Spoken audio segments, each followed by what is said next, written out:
Welcome to In Conversation with Susan Eyo Ikpe.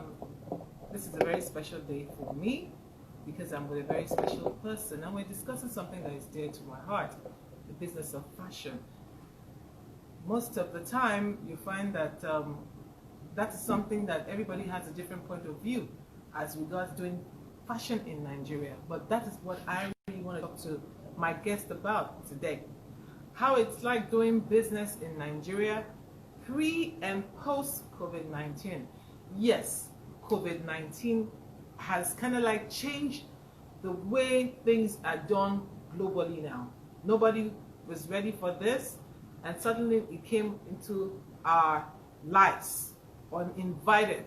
And now we're going to have to readjust the way we do things pre-COVID-19 as we do it now post-COVID-19. My guest is a very special person in the sense that she's been in the business of fashion for about like, let me say 20 years. And she's been doing it in a totally different way, doing something that is totally different from what everyone else is doing. First and foremost, she started the business of doing fashion, working with ethnic fabrics. And now everybody is into the fashion business as it concerns using African fabrics to design and to create their looks. I'm sure for most Nigerians, they'll be like, who is this person? But when you see her, you immediately get it. Oh, yes, she did start the ethnic look with Ankara that we are all crazy about right now. My guest today is no other person than Zizi Cardow, the CEO of Zizi Cardow Clothing. Zizi, we can't hug, we can't turn your back, but we can just, we can just exchange greetings. We can do that. Anyway, Zizi, it's so good to have you. Thank you, thank you for having me. Like I said, Zizi started this thing with making African fabrics the new darling of everybody. And today, if you don't have an ethnic looking design in your wardrobe, wherever you are in the world, because right now, even for designers on the international scene are working with Ankara, and they're almost making it look as if they own it. Yeah. They own it. Yeah. We're having to have to explain that this thing came from here and it's not from there. So Zizi, let's talk about how you got to be excited about working with Ankara fabric at that time. Well, for me at that time, it was I was looking at a period where, as Africans, as Nigerians especially, we didn't have any kind of identity to that respect. We were this was a time where people were more interested in buying ready-made things, and so you find people wearing a lot of suits, a lot of evening gowns and things like that. And I really wanted to have, for us to have an identity, because I travel, and then when you go to places like Ghana, even you go to Niger, you go to Kenya, you go to places like that, you all have a kind of identity. It's like when you see somebody in Maasai, you know where he's coming from. Because the fabric, yes, the way they're dressed. You see somebody from Mali or whatever, even South Africa, exactly, even South Africa. You see a Ghanaian with his kente, thing, you just know where they're coming from. So it was difficult. I thought at that time, Nigerians didn't really have any, we're not proud of who we were. That's so sad. We were not proud of what we have, and so it was a case of being more Western than the Westerners. Exactly. And I thought, oh my goodness, more Western than the Westerners. That's quite tough. So I thought, you know what? Why don't we have something? Why don't we have a situation where you see a Nigerian, you just know this is a Nigerian, And so when I started my label then, Zizi Ethnic, it was all to do with all sorts of fabrics that were indigenous to us. I was working with Adire, I was working with Kente, I was not Kente, Ashoke, Akwacha, Akwete.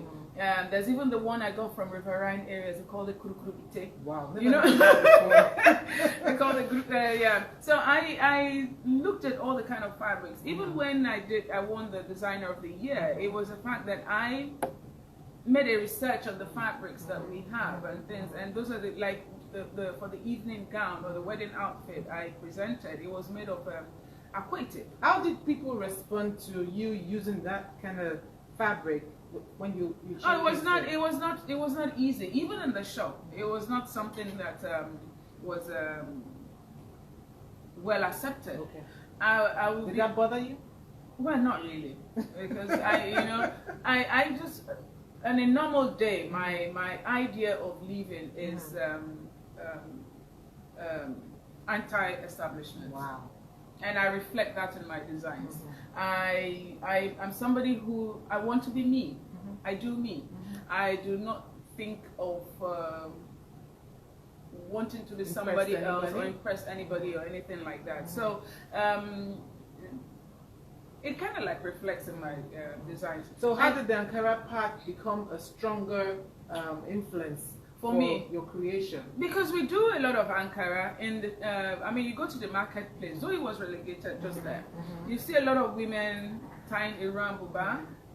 You find our women when they have their meetings, either monthly or yearly meetings, they're doing the Ankara.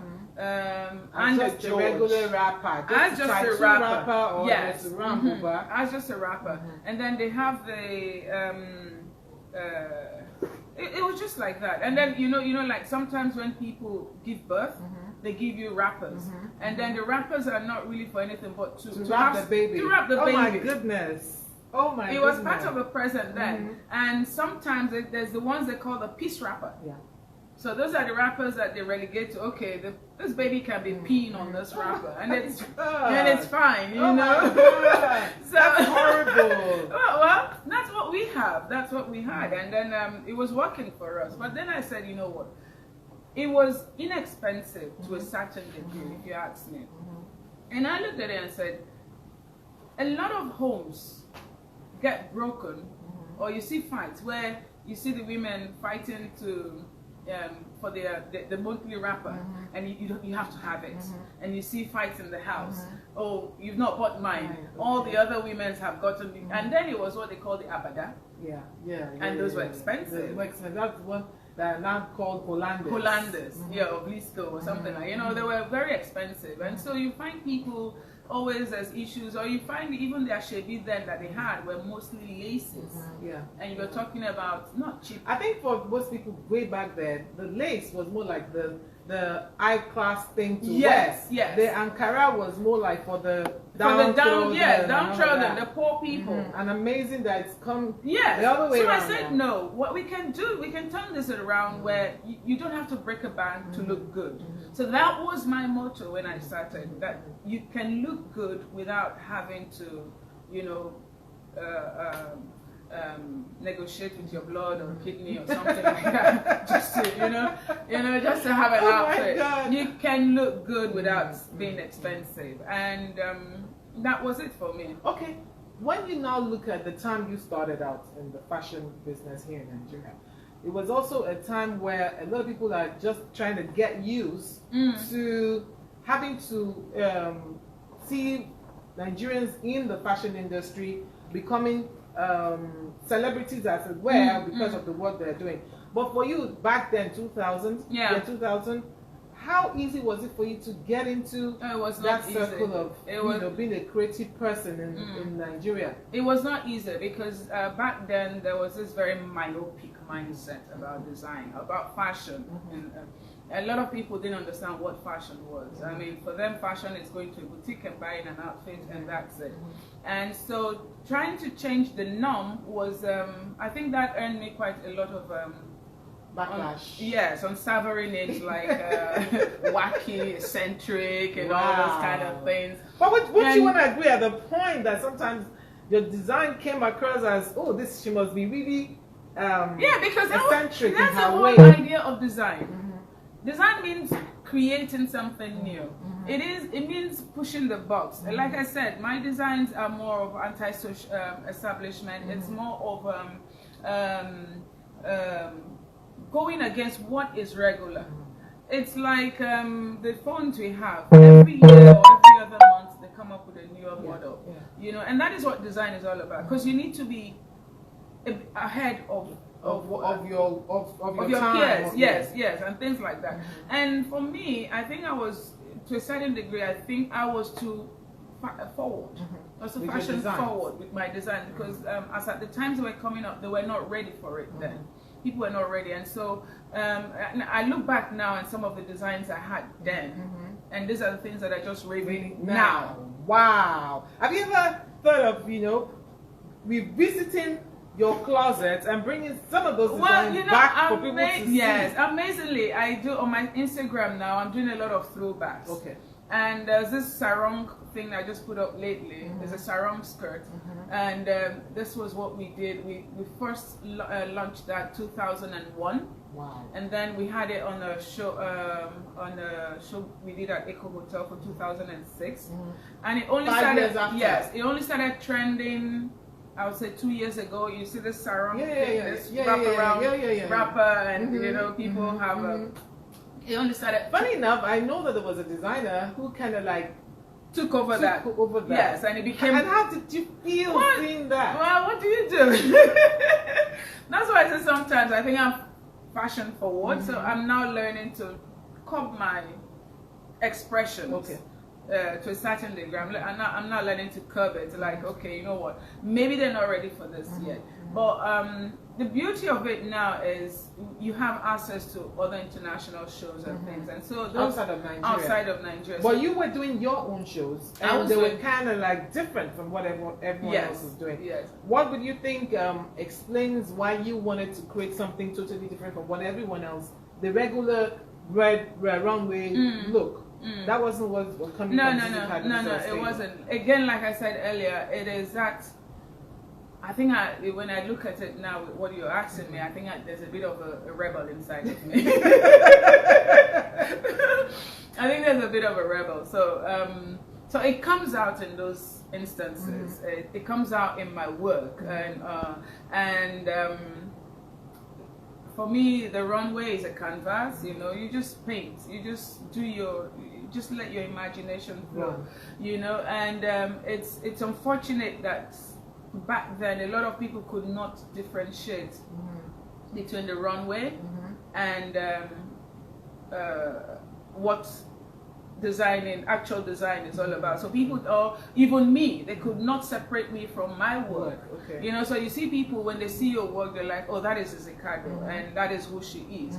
I've even had instances where people go, oh, I wanted to make things and laces, but you just do Ankara. And they don't understand that you can actually translate. You can translate from one fashion fabric to another. Yes, and I said, you know what? You don't have separate machines to do Ankara or laces. It's the same machine. Oh my God! You don't have separate machines for those things. Or somebody will go like, oh, you're always wearing shorts.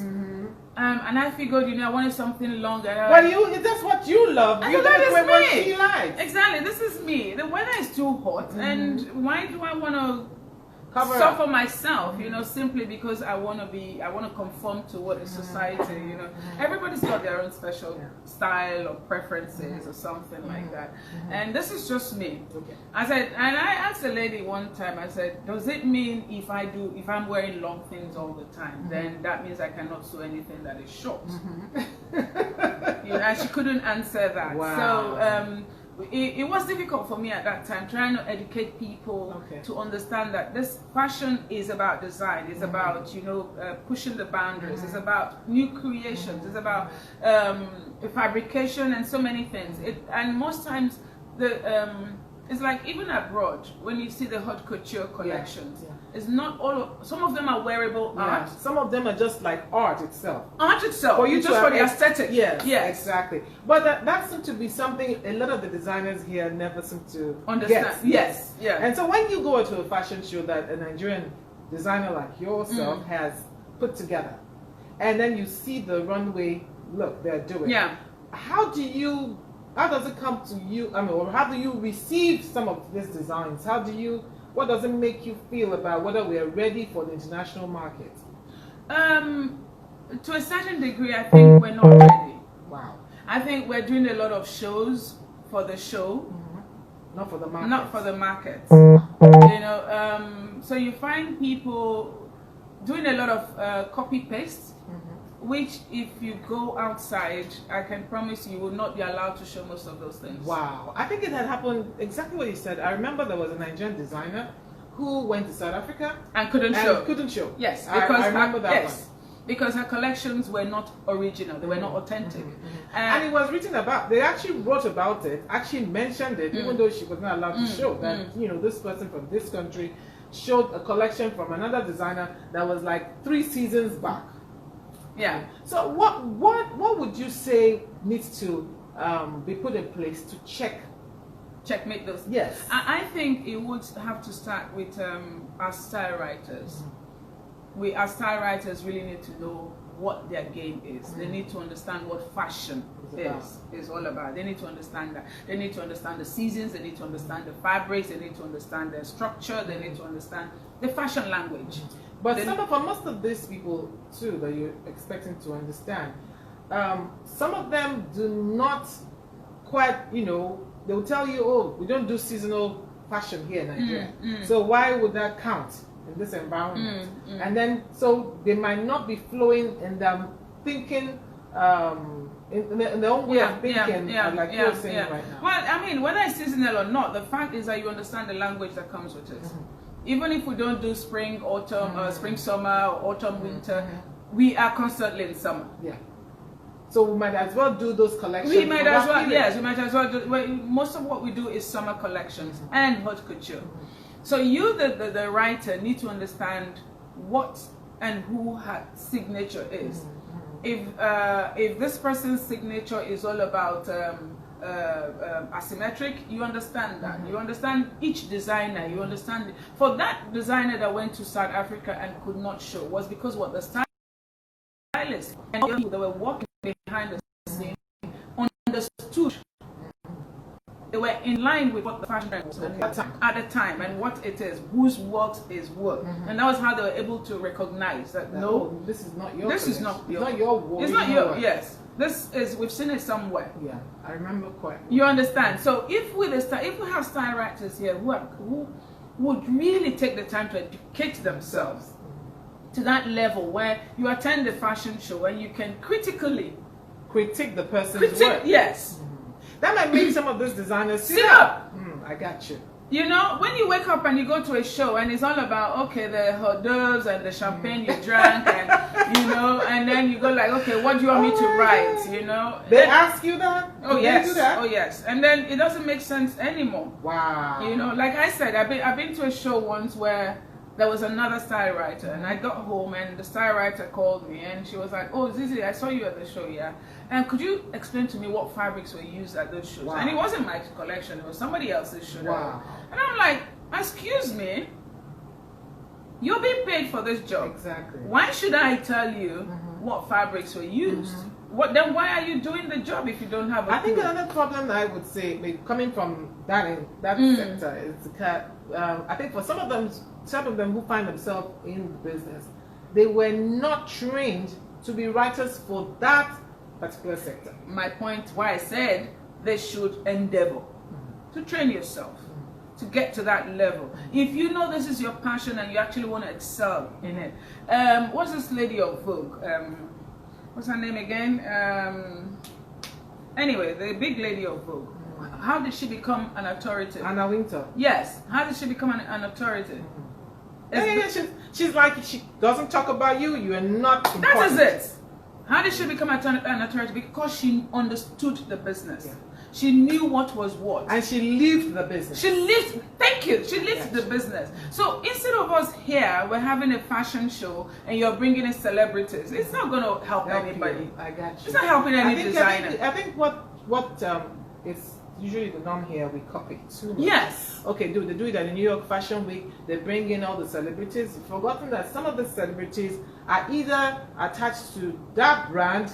Thank you. They have. So they need to be there. They need to be there. They need an upgrade of their their collection and everything. Yes. They are part of that brand, or they want to be part of the brand. They actually buy from it. Yes. Ours is all about show, like I said and then earlier. the celebrities want things free. Yes. Yeah. They want it free.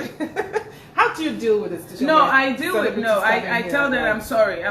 You literally buy designers abroad and you flaunt them on your Instagram. So why don't you want to Yes, pay? you can afford to pay for it, so you have to pay for it. I'm sorry. And what kind of backlash have you received based Well, on that? you get quite a few. Because I remember you had an incident one time like that. Yes, well, there was one other one I had with an artist, and we were supposed to clothe her, to style her for her albums, and it was supposed to be a trade by barter thing. You give me the Credit. Yes. And then, funny enough, and also a friend of mine in Germany called me. I was like, Zizi, I saw your an outfit somebody was wearing, and It was said to be theirs. yes. And I was like, no, it's not possible. So she sent me the picture. And this person, again, you see, like, she's not a fashion person, but she didn't even know I created that.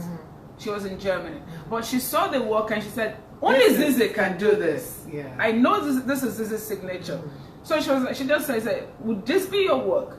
And I said, yes. She said, well, she saw it X, Y, Z. Same thing. Same thing. And Wow. I now went into the page, and of course they had credited this artist, saying, and they had put in to say that the top was available for sale at her at some certain, my and goodness. I called the artist. I was like, please, can you put Take this that down. She was like, oh no, she didn't see it, and blah blah blah, that it was her PRs. I said, well, 12,000 likes. At what point would any of you see this?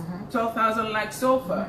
So I put up a disclaimer, saying it's intellectual property theft and things like that. Wow. And some other people took it up as well. So you get that a lot. People just blatantly just want to usurp whatever it is that you put out there.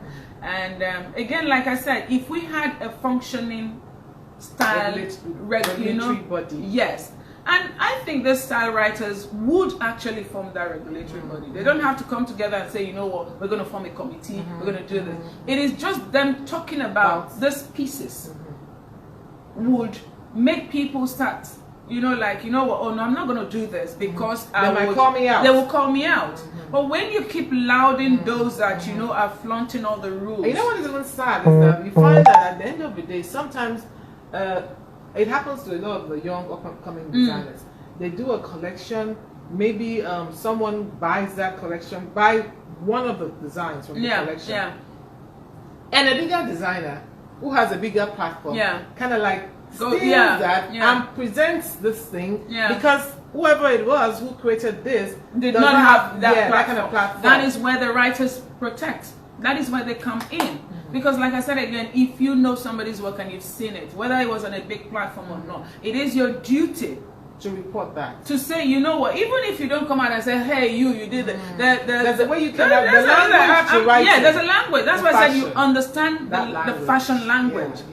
You could say, oh no, XYZ, I mean, your collection is nice, but are you trying to this with yes, this are you person? channeling or referencing? And are you giving credit to the person for being an inspiration? Yes. Which is not anything that one can do. You can actually see someone's collection, like it, and it's like, oh, I love this. This inspired my creativity for this line that I'm about to do. Yes. But you give the person credit. You don't wake up and verbatim, you take everything, and then somebody, and a same sign writer is, going and saying nice things about you and not realizing that this is theft. That is why we now have so much Insta designers. Wow. Who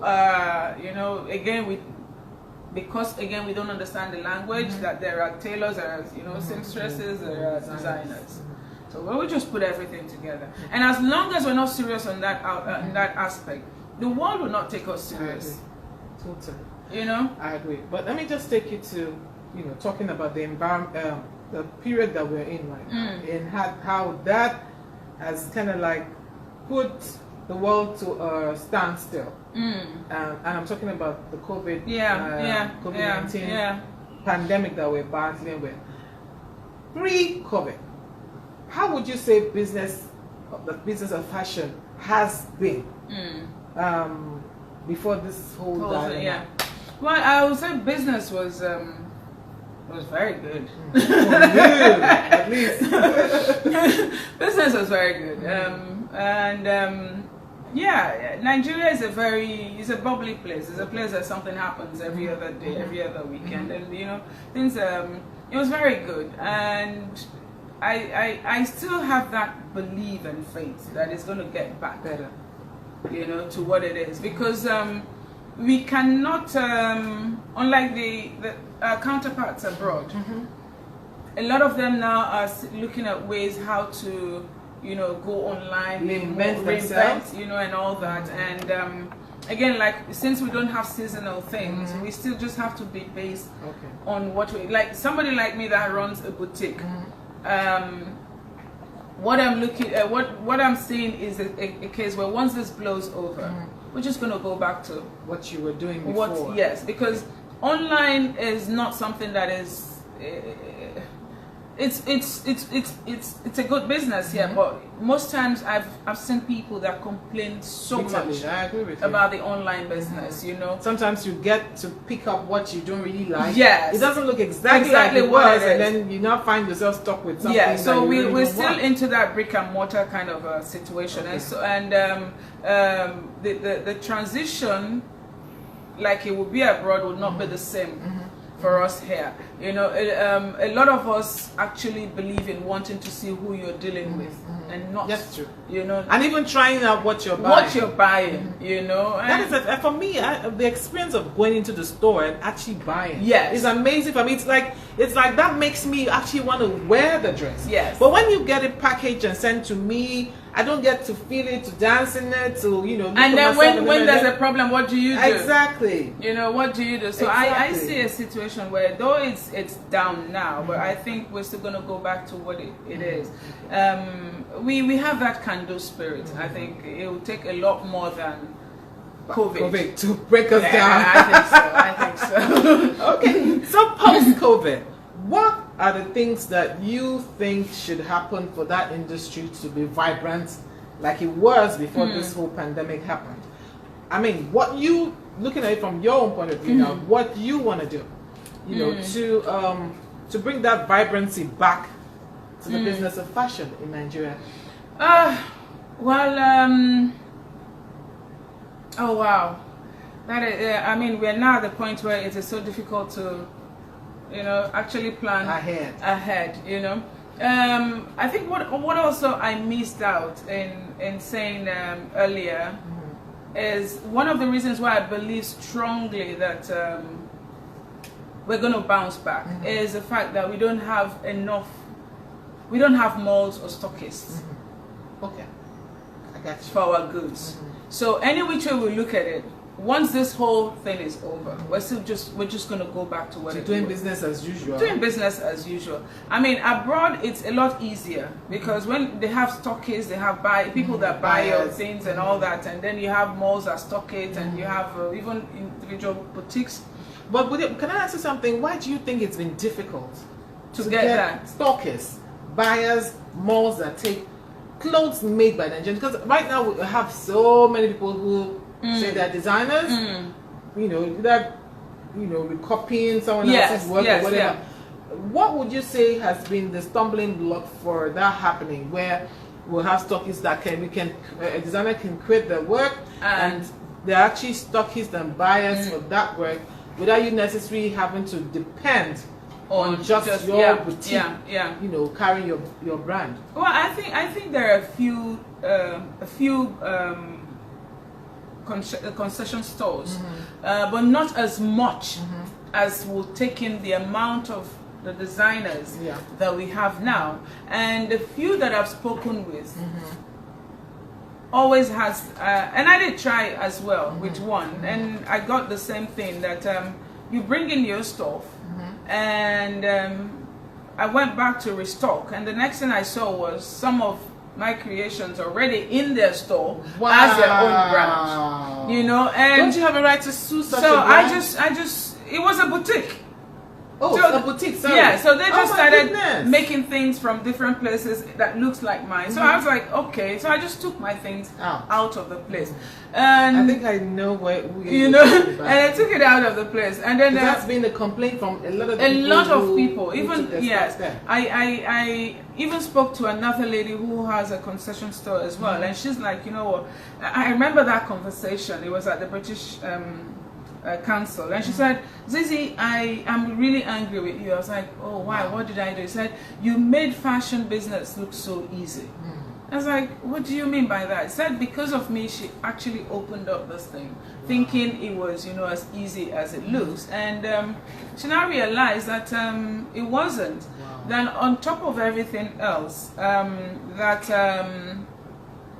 she had now this concession store, but then people were not what she thought to buy. Yes, it wasn't that way. And I said, okay, I'm going to bring my stuff to you. And said, well, I'll advise you, and you have in mind that your stuff will be copied. Oh yeah, by even those who came to stock their stuff there. Oh my goodness. So I was like, seriously? She was like, well, that is one of the greatest issues she's having, and so you now have a repeat of everything. Wow. You know. Wow. So and most likely they might even be selling at less the price. and that yes, you that you are offering. you're doing. You know. Wow. So we. So would you say that this is part of the challenge that the industry has? It is a huge challenge. It is a huge challenge, and that is why I'm really calling on greatly for the style, the media, the style writers, the style editors to actually, you know, be more. How would I say now? Be more interested in what the industry yes, itself what is and not enable people. Enable. Yeah, you know, it's not about bringing in new talent. No, after a while it be saturated yes. with people who don't even have talent, but are using other people to make the... So you have works that don't make sense, and you have people complaining, oh, Nigerian designers, the works and the finishing is not good. And it's not true. There's some of us actually take out our time to make sure finished work makes sense, you know, and all these other ones on the side are just, you know, so these are the things that I feel needs to be addressed. Yes, need to be addressed. Yes. Okay, everyone. I mean, if we don't, you know, look at the time, we'll just exceed the time we've got. I've been talking to the beautiful, creative, hard-working Zizi Cardow, the owner of Zizi Cardow Clothing, and we've been talking about doing business in Nigeria, doing the fashion business in Nigeria pre and post-COVID. I'm sure there are a lot of people out there who have learned some stuff from what she said this day, and I wish I had more time. We could have gone on taking all the questions, but I know even the style writers, I'm also part of their industry. I've learned something from this and would improve from what what it was like pre the COVID, and now that we're going to go into a new kind of living, they're going to have to do something different. On that note, I want to say thank you for watching, and until we come your way next week, have a lovely weekend. Oh, that was nice.